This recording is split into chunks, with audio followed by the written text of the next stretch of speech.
Hey everybody, welcome to the Homestead. It's time for a maple syrup update.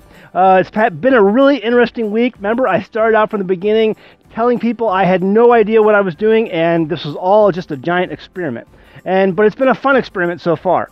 I have never worked so hard for so little, but the reward so far has been very good. So we're going to see what happens. We have our sap inside the pan. The fire is going. It's heating up.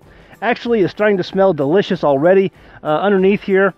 And so it's going well. We only got about 25 gallons worth of sap that we're doing right now. Over the last 2 days, I've been harvesting as much sap as possible and saving it. And a lot of our trees just did not produce hardly any. Sometimes there were some of the biggest trees that we tapped did not produce 1 drop of syrup or 1 drop of sap. And so that was really confusing to me, and I'm thinking maybe it was because of the health of the tree. Some of those trees were just not healthy to begin with. But some of the trees, I had one tree that put out 10 gallons just yesterday alone. And so that to me was an amazing success. But some of the other trees are putting out a gallon here or a little less. There was one tree that was putting out 2 gallons, yesterday. And so I went around this morning, gathered the rest of the sap, and we just went ahead and added what we gathered yesterday and put it all in the pan. And so it's going right now. We're just going to see what we can do. Our neighbor yesterday that you may remember from season 2, episode 1, Matt and Tara, they got 9 gallons. They put out some milk jugs, and they got 9 gallons of sap, and they produced a very tasty pint of maple syrup. It tasted awesome, tasted absolutely amazing. And so if I can just get some of that success, I'll be very happy. So we got about 25 gallons in here, and it's going. And hopefully we'll be able to produce something that's similar tasting. So we'll keep you updated when we go ahead and walk you through what I've got going here and give you some close-ups, and then walk you through the refractometer that we have. So let's go check it out. So you can see the pan is starting to steam a little bit. We just started the fire a little while ago, and they say you have to have sap in here when you start the fire, otherwise it can warp the stainless steel. And so we put our sap in, and it is going, and smells. Ooh, it smells delicious in here. Actually, I don't know. I mean, it really smells good. And the fire is going. That door is way too hot to open right now. I have to use gloves to open it. But we got the air vent going, and it is really cooking in there. The refractometer. Let me go show you this real quick over here on the brick oven. So this is the refractometer. It looks like this lightsaber-looking thing from Star Wars, but what it actually does is measure sugar content. I bought this for like $25 on eBay. It came already pre-calibrated. So you want to make sure that you get one that's like already calibrated. You can calibrate it yourself if you want to. It gives you instructions in there on how to do that. But this refractometer, what it does, it measures sugar content, and you can measure this at any time along the process. And so when I first started out, here's a picture. I don't know if it's blurry or not, if you can see that, but it started out at just under 2% sugar. So the sap that I got from the trees started out just at 2% sugar. And so I'm told that that's pretty good for a bunch of red maples and silver maples.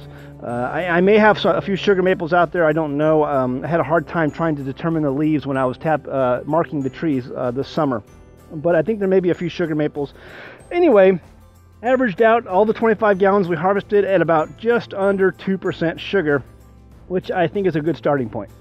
Now, later on in the year, we're going to be using this refractometer also to show sugar content, the sweetness in some of the vegetables and fruits that we're growing, so that you can see the difference between that and store-bought. I'm going to show you a distinct difference between homegrown vegetables, homegrown fruits, blackberries, things like that, versus what you buy at the store, and just show you how much more sweet things can be if you grow them yourselves versus commercialized growing that all they're concerned about is weight at the end of the day and shipping weight for their products. So these are really cool. These come in really handy. They're not very expensive. I would highly recommend picking one of these up on eBay if you can.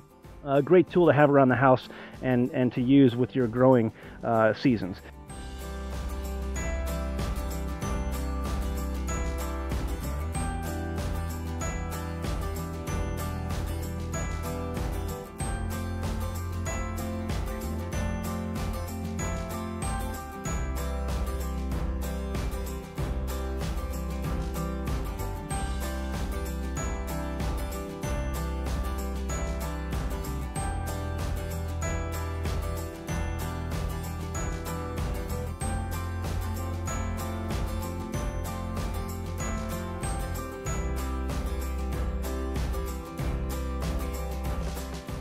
Well, look at that.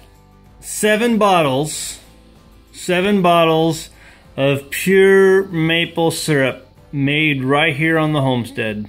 7 bottles. These are 7 8-ounce bottles that we worked really hard on, and it took me from 10:30 in the morning all the way up to sundown basically to finish these bottles. And I'm telling you, 25 gallons produced 7 8-ounce bottles of maple syrup. It was a lot of work for just a little bit of syrup when you think about all of it that we boiled down. But then I didn't get the levels up, you know, exactly on each bottle, but basically 7 ounces. And anyway, so this is going to the patrons. Guys, it has been a crazy winter. It has been a very mild winter. The first winter we were here, it was unbelievably harsh and cold. It was like we got down to -4 degrees twice. This winter, we have never gotten down. We haven't gotten down to single digits once this winter, and like it's in the 60s right now outside. And tomorrow it's going to be in the 60s. And then it's going to go down a little bit, and then it's going to be in the 60s again, or in the high 50s again in a couple days, for 2 or 3 days. And so I'm almost thinking that our maple syrup season just isn't going to happen this year because, you know, it's just, you know, we're way down south, we're in the Ozarks, and I really feel bad because I really wanted to produce a lot of syrup for the patrons, but I just don't think I'm going to be able to do it because of the weather. But the first 6 patrons who are on our top patron list are going to get these bottles of syrup, or 7 patrons are going to get these bottles of syrup. And we're also going to use that evaporator that you saw in the video. We're going to use that for sorghum, making sorghum syrup. We're going to plant sorghum this spring, and this fall we'll harvest the sorghum syrup, and our patrons will get some of that too. So if you're not a patron who gets one of these bottles, know that just here in the next couple weeks or a week or so, you're going to be getting some smoked salt in the mail. And we also have spring seed packets for our patrons that we're going to be sending out here soon. So if you're a patron, you'll be getting that. Which includes a few plants that we grow here on our homestead that we're sharing with you. And so there's other things that we have planned for the patrons, and sorghum syrup is one of those. It's going to be a little bit down the road for that, but we are going to make some sorghum, and you get a lot more sorghum than you'll get maple syrup. It takes like 7 gallons to make 1 gallon of sorghum syrup, whereas it takes 40 to 50 gallons, with our trees, about 50 gallons to make 1 gallon of syrup.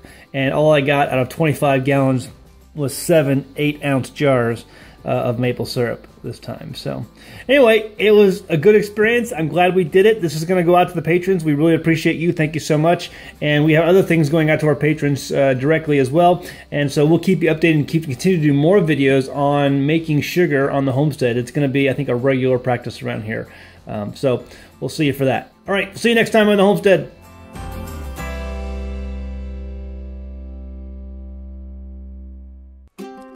Thanks for watching. If you enjoyed this video, please click the thumbs up button below the video. It really means a lot to us. And be sure to subscribe if you haven't already. Now you can support An American Homestead by becoming a patron. Visit patreon.com/An American Homestead to see all the benefits of becoming a patron of our channel. You'll get access to private videos, pictures, and even live question and answer sessions that you can participate in. Some patrons will even receive free gifts throughout the year from the homestead. Visit patreon.com/An American Homestead to check it out and see the rewards of supporting our channel.